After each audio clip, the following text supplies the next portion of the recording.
राजकुमारी ने सजाई चूड़ियां। सुप्रभात माँ, आप क्या कर रही हैं? सुप्रभात चीनू मीनू, मैं तुम्हारे लिए खाना बनाने की तैयारी कर रही हूँ। माँ, ये गिलास क्यों बिखरे पड़े हैं? चीनू, आज मैं दूसरे कामों में व्यस्त थी। इनको ठीक ढंग से रखने का समय ही नहीं मिला। क्या तुम इनको रखकर मेरी मदद कर सकते हो? जरूर माँ, हम इनको सही ढंग से रख देते हैं। आओ मीनू, इन गिलासों को सही ढंग से लाइनों में रखें। यहाँ कुल 12 गिलास हैं। मैं 4-4 गिलासों की 3 लाइनें बनाकर इन्हें रख सकता हूँ। यह देखो, इस प्रकार से।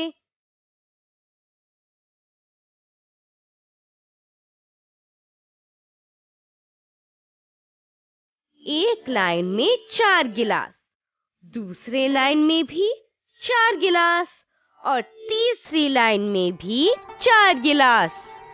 यह देखो, मैंने 4-4 गिलासों की 3 लाइनें बना दी हैं। यानी 12 गिलास बराबर 4 गुणा 3। चीनू, हम इन गिलासों को दूसरे तरीके से भी रख सकते हैं। हम इनको 6-6 गिलासों की 2 लाइनों में भी रख सकते हैं। इस प्रकार से एक लाइन में 6 गिलास, दूसरे लाइन में भी 6 गिलास। यह देखो, मैंने 6-6 गिलासों की 2 लाइनें बना दी हैं, यानी 12 गिलास।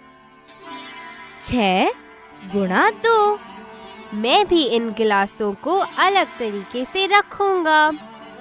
बस भिन भिनाना बंद करो। तुम इतने भी समझदार नहीं हो कि इनको रखने का कोई अलग तरीका बता सको।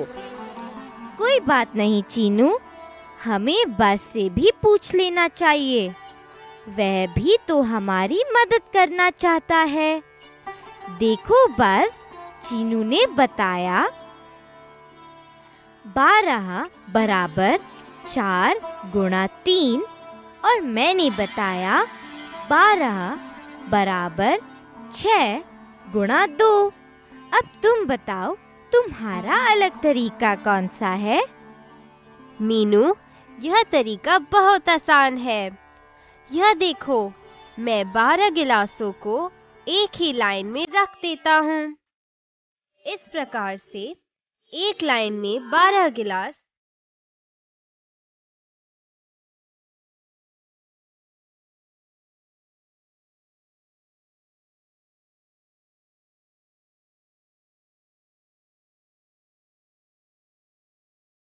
यानी 12 बराबर 12 गुणा 1। बहुत अच्छे बात, तुमने सचमुच हमसे अलग तरीका बताया है। तुम बहुत समझदार हो। धन्यवाद मीनू। यह देखो, इन कटोरियों को भी समूह में रखना होगा। माँ, ये कितनी कटोरियां हैं? बस ये कुल 15 कटोरियां हैं। बच्चों, क्या तुम इनके भी अलग अलग समूह बनाकर इनको रख सकते हो? ध्यान रहे, किसी भी कटोरी को छोड़ना नहीं है। ठीक है माँ, हम इनके अलग अलग समूह बनाकर देखते हैं। मीनू, आओ इन कटोरियों के अलग अलग समूह बनाकर रखें। हाँ चीनू, एक एक कटोरी को अलग अलग रखें तो हमारे पास कुल 15 समूह होंगे। यह देखो,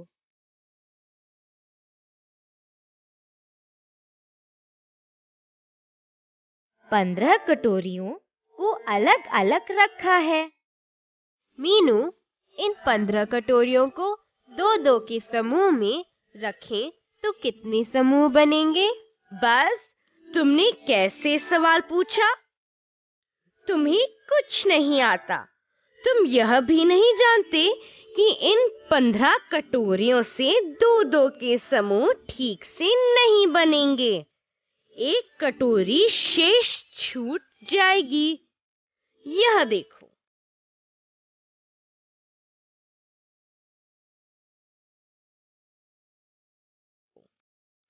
2-2 कटोरियों के 7 समूह यानी 2 गुणा 7 बराबर 14। हमारे पास तो 15 कटोरियां हैं। देखो, एक कटोरी शेष छूट गई है और माँ ने कहा कि किसी भी कटोरी को शेष नहीं छोड़ना है। इसलिए 15 कटोरियों में 2-2 के समूह नहीं बन सकते। तुम्हारा कहना ठीक नहीं था। अब समझ गए हो? हाँ चीनू, तो क्या हम इनको 3-3 के समूह में भी नहीं रख सकते? बस ऐसा नहीं है। आओ इनके 3-3 के समूह बनाकर देखें।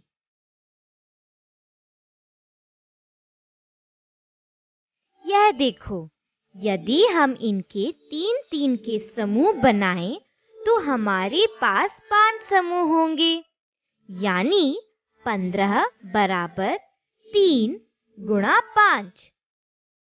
कोई कटोरी शेष भी नहीं है। आओ अब इनके 5-5 के समूह बनाकर देखें। यह देखो, यदि हम इनके 5-5 के समूह बनाएं तो हमारे पास कुल 3 समूह होंगे, यानी 15 बराबर 5 गुणा 3। ओह मीनू, यहाँ जगह थोड़ी है। क्या मैं इन 15 कटोरियों का एक समूह बना सकता हूँ? क्यों नहीं, बस 15 कटोरियों का एक समूह भी बनाया जा सकता है, यानी 15 बराबर 15 गुणा 1। मैं समझ गया मीनू। हम 15 कटोरियों को 1, 3, 5 और 15 के समूह में रख सकते हैं। चीनू मीनू, कहाँ हो? दादी माँ, हम रसोई घर में हैं। देखो, हम काम में माँ की मदद कर रहे हैं। सुप्रभात दादी माँ। क्या आप हमें एक कहानी सुनाएंगी? हमारा मन कहानी सुनने को कर रहा है। ओह कहानी? दादी माँ, मैं भी कहानी सुनना चाहता हूँ। मुझे कहानियाँ बहुत पसंद हैं। ओहो, तुम तो हमेशा कहानी सुनने को तैयार रहते हो। क्या तुम्हें आज विद्यालय नहीं जाना है? जाना है दादी माँ, हमें विद्यालय जरूर जाना है। लेकिन अभी तो माँ ने खाना भी नहीं बनाया है। जब तक वे हमारे लिए खाना बनाएं, तब तक आप हमें कोई कहानी सुनाइए ना।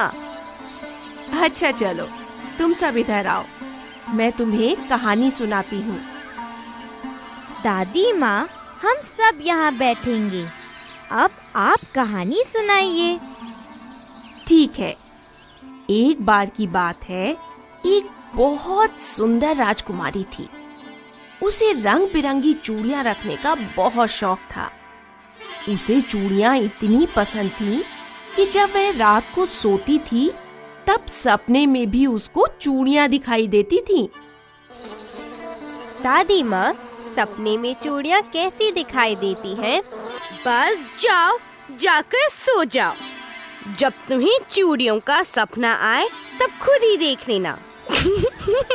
यहाँ भिनभिनाना बंद करो और हमें कहानी सुनने दो। माफ करना चीनू, अब मैं बीच में नहीं बोलूँगा। दादी माँ, आप कहानी सुनाइए। ठीक है, तो सुनो। एक रात राजकुमारी को एक सपना आया। उसने सपने में एक सुंदर सा राजकुमार देखा।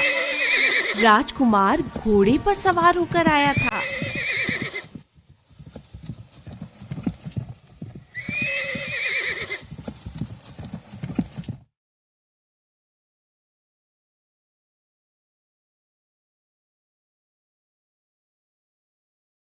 जब वह राजकुमारी के पास आया तो उसने राजकुमारी को तोहफे के रूप में चूड़ियां भेंट की। यह लो, मैं तुम्हारे लिए चूड़ियां लेकर आया हूँ। ओह राजकुमार, मुझे चूड़ियां बहुत पसंद है। ये चूड़ियां सचमुच बहुत सुंदर हैं। ये कितनी चूड़ियां हैं? ये 18 चूड़ियां हैं। मैं इन्हें इस सलाख पर सजाकर रखूंगी। राजकुमार, क्या तुम इनको समूह में रखने में मेरी मदद करोगे? हाँ हाँ, क्यों नहीं। आओ, इनके अलग अलग समूह बनाकर देखें ताकि कोई भी चूड़ी शेष न बचे। यह देखो, यदि हम इनको दो दो के समूह में रखें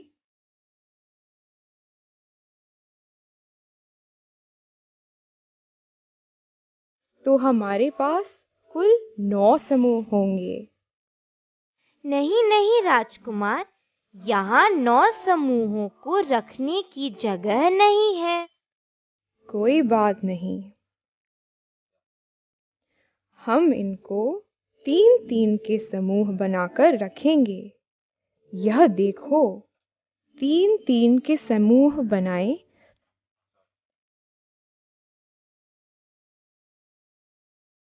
तो हमारे पास कुल 6 समूह होंगे। नहीं नहीं राजकुमार, इस सलाख पर तो 6 समूहों को अलग अलग रखने की जगह भी नहीं है। हमें कोई और समूह बनाने होंगे। क्यों ना हम इनके 4-4 या 5-5 चूड़ियों के समूह बनाएं? नहीं राजकुमारी,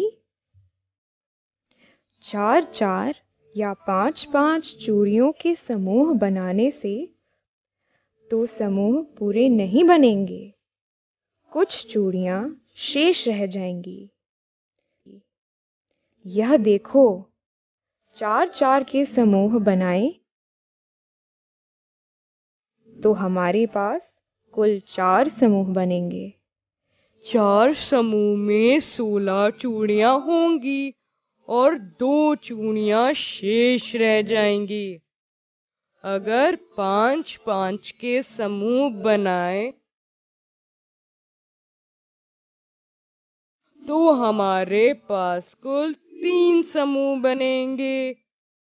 3 समूह में 15 चूड़ियां होंगी, जबकि 3 चूड़ियां शेष रह जाएंगी। राजकुमारी, यदि हम इन 18 चूड़ियों से 6-6 के समूह बनाएं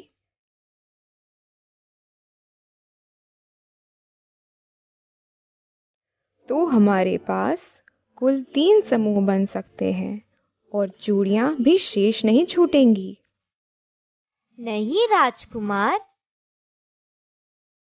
इस सलाख में तो कुल 4 शाखाएं हैं और मुझे इन सभी पर चूड़ियां सजाकर रखनी है।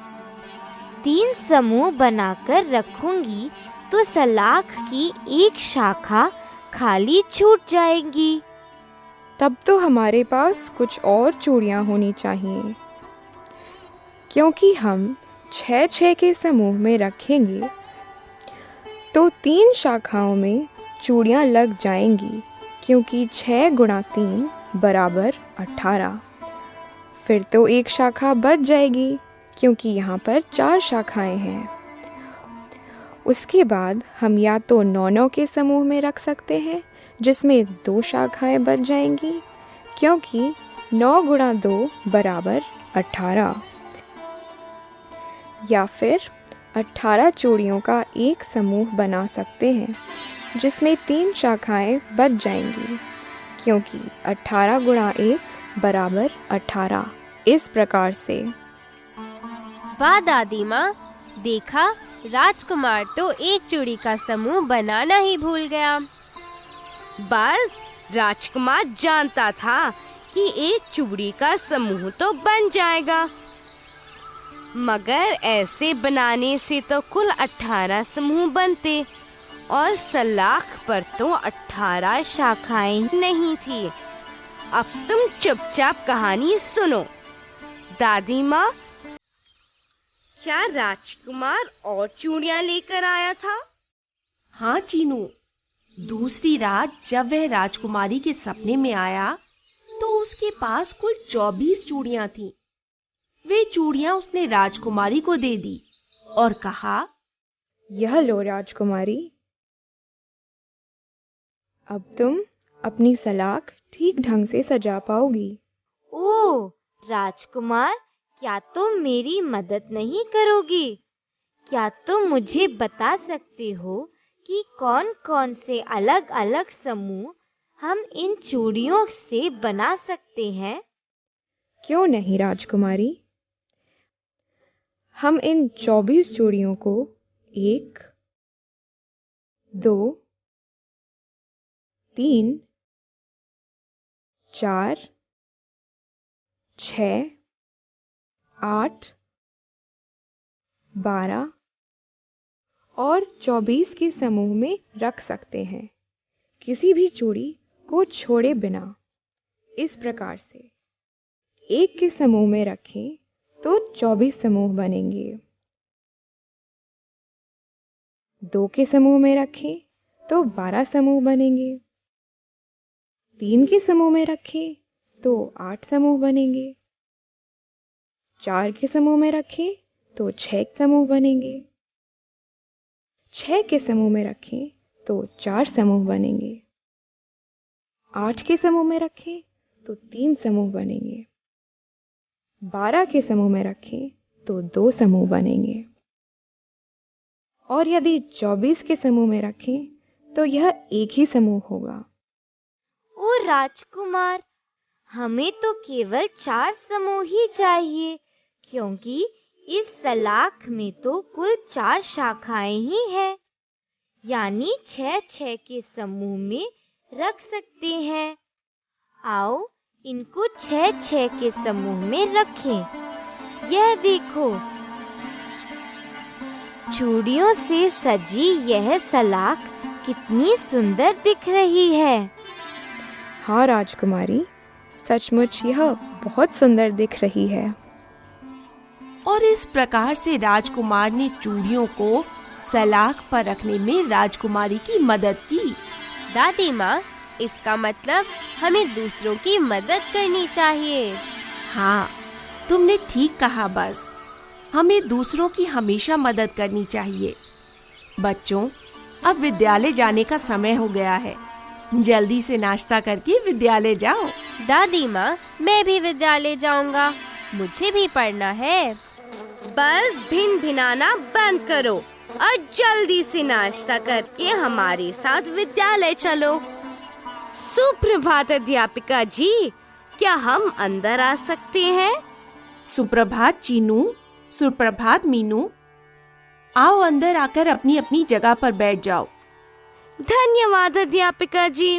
बच्चों, यह देखो, इधर दिए गए चौखाने में 30 खानों की आयत बनाई गई है।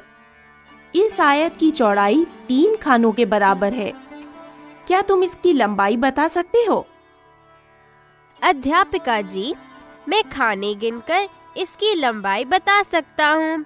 यह देखो, 1, 2, 3, 4, 5, 6, 7, 8, 9 और 10।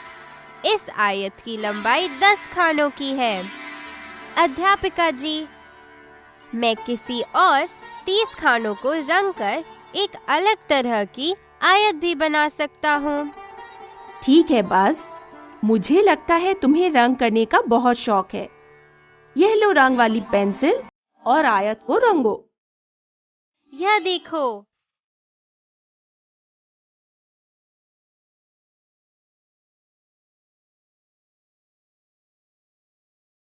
मैंने पहले ऊपर के 6 खाने रंग दिए।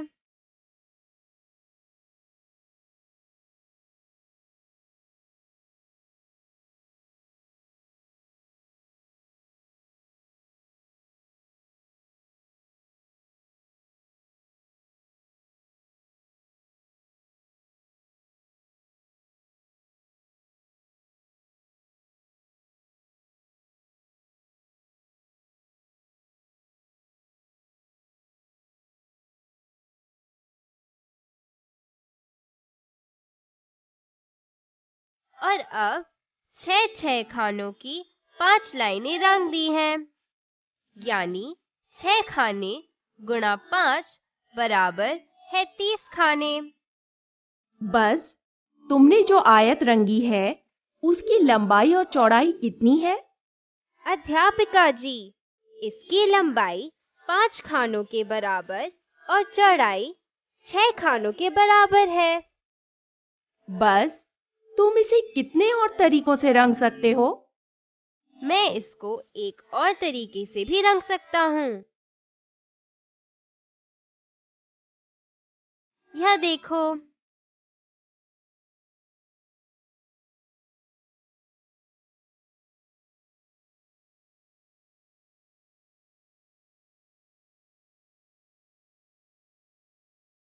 इस रंगे हुए आयत की लंबाई 30 खानों के बराबर है और चौड़ाई 1 खाने के बराबर, यानी 30 गुणा 1 खाना बराबर 30 खाने। मैं भी एक और तरीके से रंग सकता हूँ। इस रंगे हुए आयत की लंबाई 2 खाने के बराबर है और चौड़ाई 15 खाने के बराबर। इसका मतलब यह हुआ 2 गुणा 15 बराबर 30 खाने। शाबाश चीनू, बहुत अच्छे। मीनू, अब तुम बताओ, 30 खानों की आयत को कितने तरीकों से रंग सकते हैं? अध्यापिका जी, हम 30 खानों की आयत को 4 तरीके से रंग सकते हैं। 6 गुणा 5 बराबर 30 खाने, 10 गुणा 3 बराबर 30 खाने, 1 गुणा 30 बराबर 30 खाने और 2 गुणा 15 बराबर 30 खाने। बहुत अच्छे मीनू, अब तुम बैठ जाओ। बच्चों, अब आप इधर इस गुणा के चार्ट को देखो। चार्ट में हरे खानों को ध्यान से देखो। ये दिखाते हैं कि अलग-अलग संख्याओं को गुणा करने पर हमें 18 मिल सकता है। चार्ट को देखकर बताओ कि कौन-कौन सी संख्याओं को गुणा करने पर हमें 18 मिल सकता है। अध्यापिका जी, मैं बताऊंगा। 6 और 3 को गुणा करने पर हमें 18 मिल सकता है।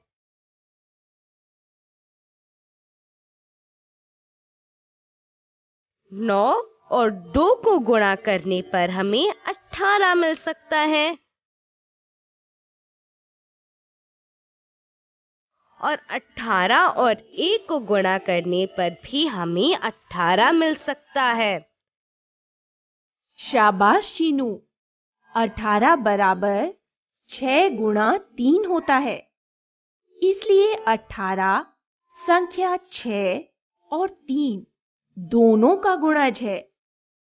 इस प्रकार से तो 18 संख्या 9 और 2 का भी गुणज होगा। तुमने ठीक कहा। बस 18 संख्या 9 और 2 तथा संख्या 18 और 1 का भी गुणज है।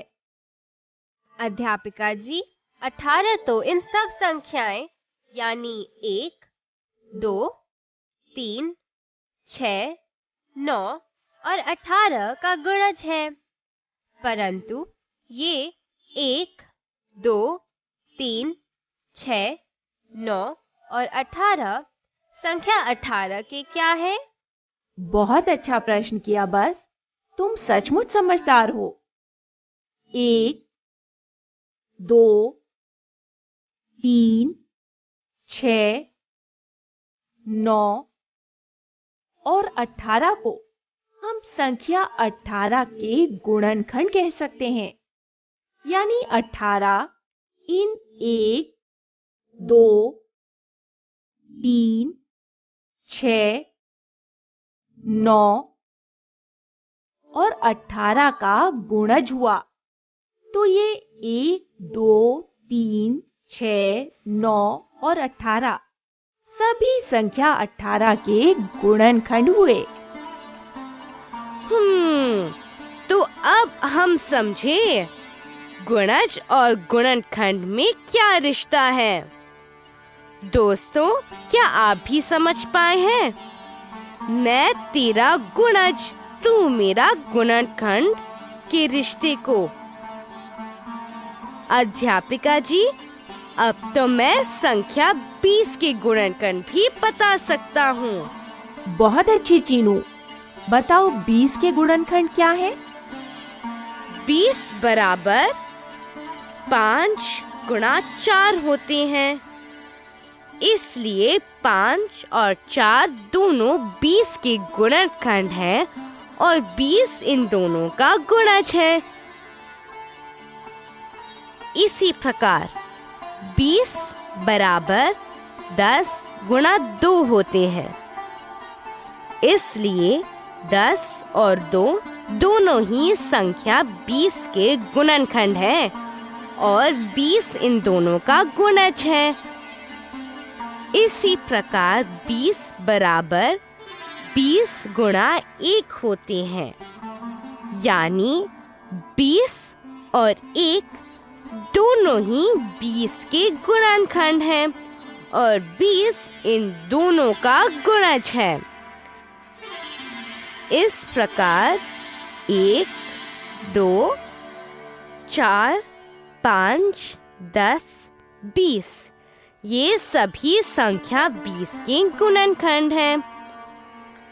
दोस्तों, क्या गुणज यानी मल्टीपल और गुणनखंड यानी फैक्टर में आपको मजा आया? मुझे तो इनके रिश्ते समझने में खूब मजा आया। बस आप इसी तरह कोई भी संख्या का गुणज और गुणनखंड खोज सकते हो। मैं तो संख्या 14 का मल्टीपल और फैक्टर खोजने वाला हूँ। क्या आप भी इसे अपनी कॉपी में करोगे?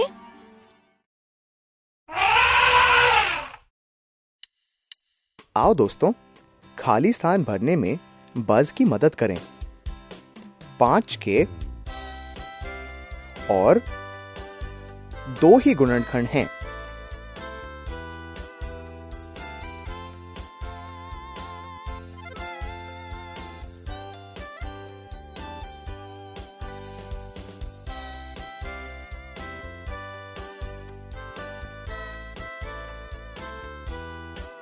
एक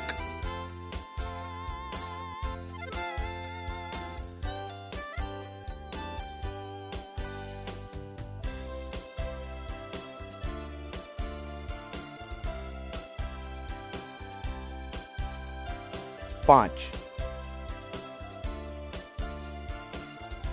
5 के 1 और 5 2 ही गुणनखंड हैं।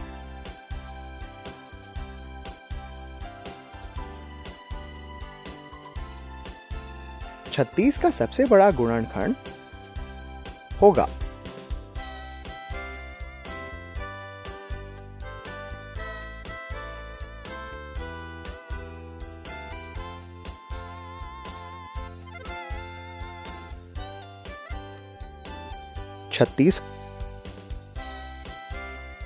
छत्तीस का सबसे बड़ा गुणनखंड 36 होगा।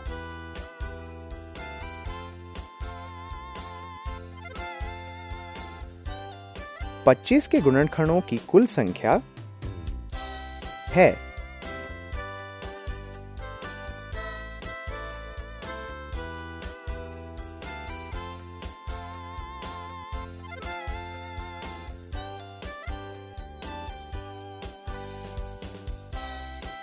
3।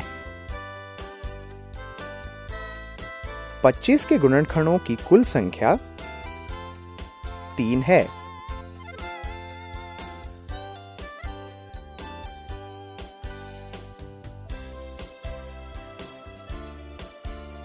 सभी संख्याओं का सबसे छोटा गुणनखंड होता है।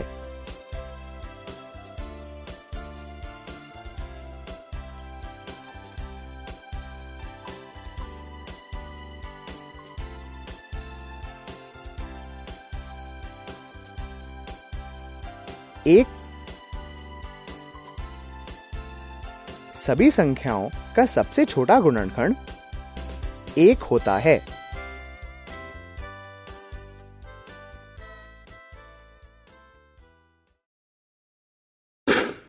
क्या आप इन सवालों को हाँ या ना में जवाब दोगे? अपना जवाब जोर से बोलना ताकि तोते को सही जवाब चुनने में मदद हो जाए। क्या 18 36 का गुणनखंड है?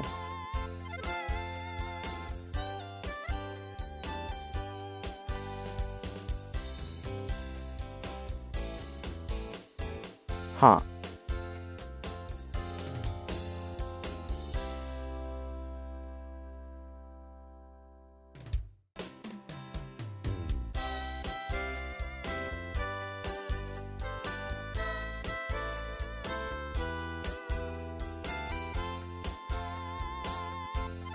क्या 36 18 का गुणनखंड है?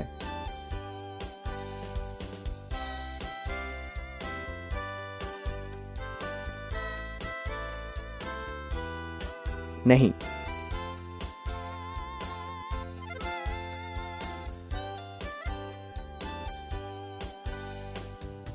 क्या 5 15 का सबसे बड़ा गुणनखंड है?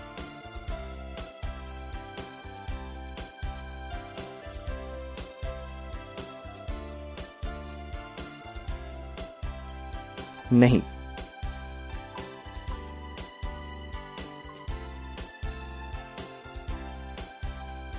तो क्या 15 का सबसे बड़ा गुणनखंड 15 ही होगा?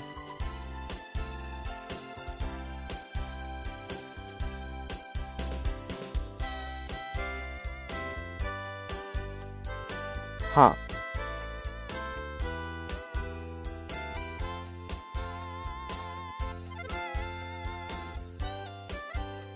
क्या 1 13 का छोटा गुणनखंड है?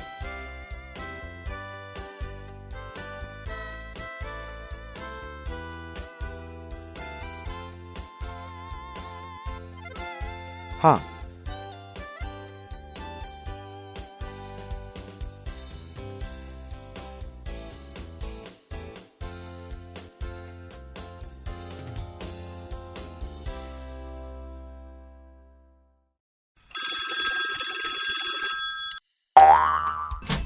आओ दोस्तों, अब कुछ मजेदार सवालों का जवाब ऊंचे स्वर में दें। 10 के गुणनखंड कौन से हैं?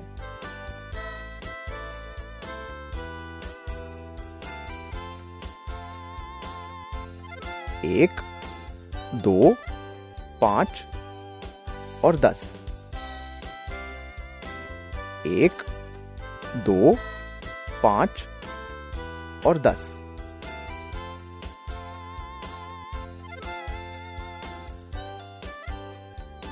ऐसे कौन से गुणनखंड हैं जो 18 और 10 दोनों के साजे हैं?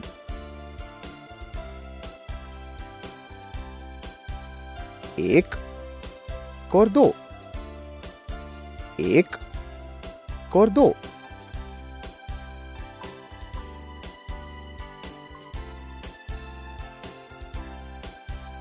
पांच के गुणनखंड कौन से हैं?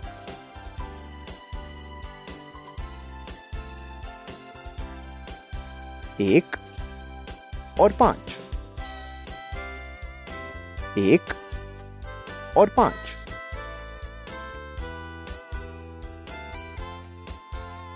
वह कौन सा गुणनखंड है जो सभी संख्याओं का है? 1।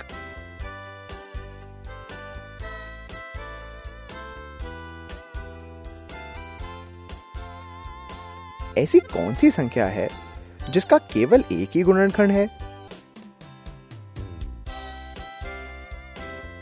1।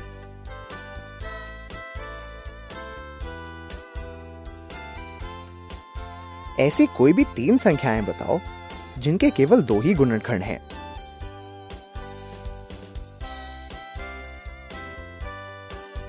2, 3 और 5।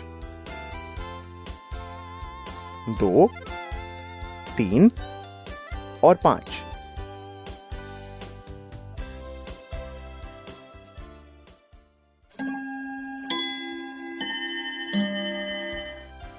गुब्बारे वाले के पास 18 गुब्बारे हैं।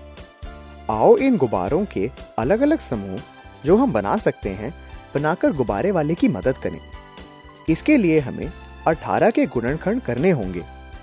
बताओ 18 के गुणनखंड कौन से हैं?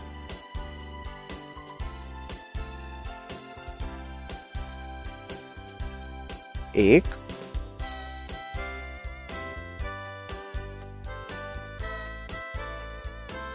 2,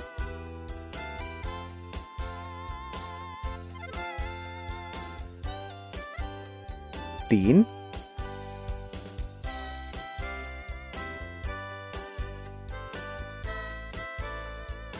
6,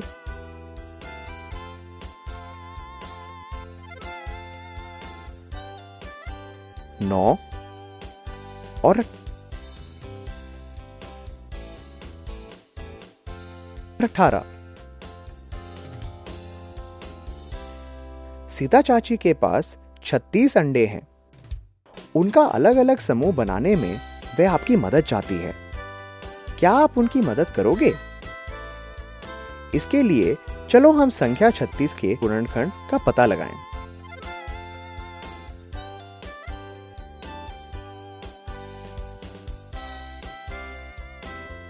1,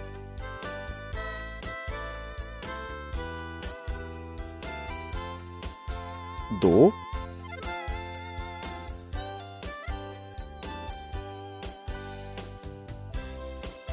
3,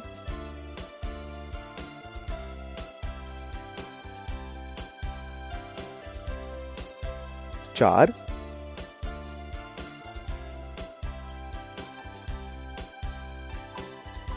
6,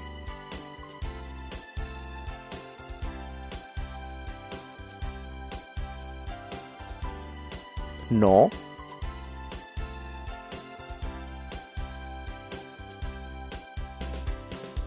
12,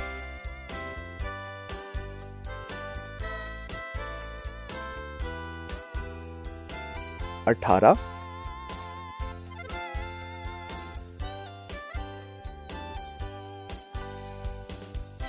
और 36। ऐसे कौन से गुणनखंड हैं जो 18 और 36 दोनों के साजे हैं?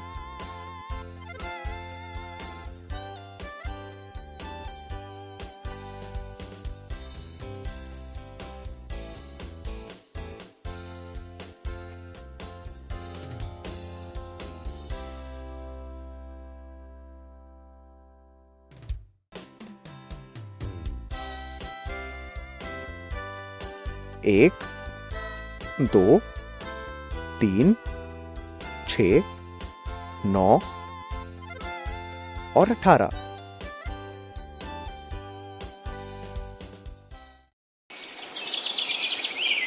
दोस्तों, अब मेरे पास कुछ मजेदार सवाल हैं।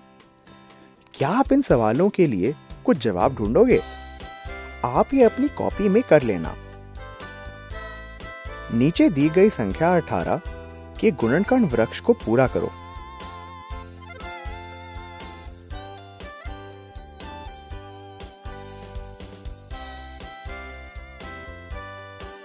किन किन संख्या को आपस में गुणा करने पर 24 प्राप्त होगा?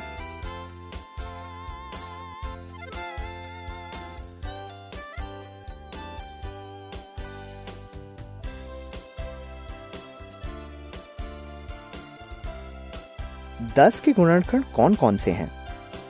10 के गुणनखंडों से ग्रिड पर अलग अलग तरीके के आयत बनाओ।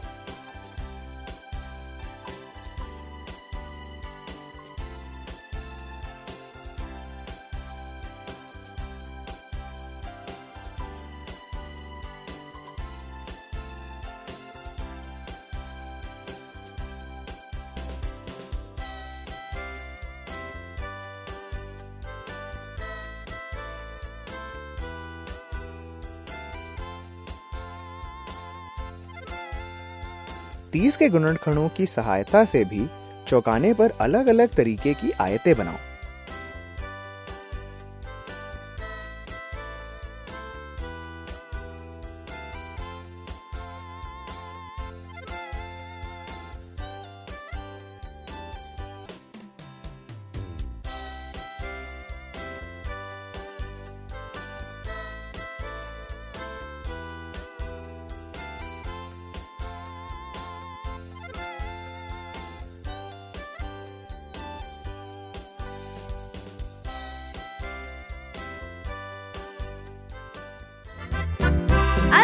दोस्तों।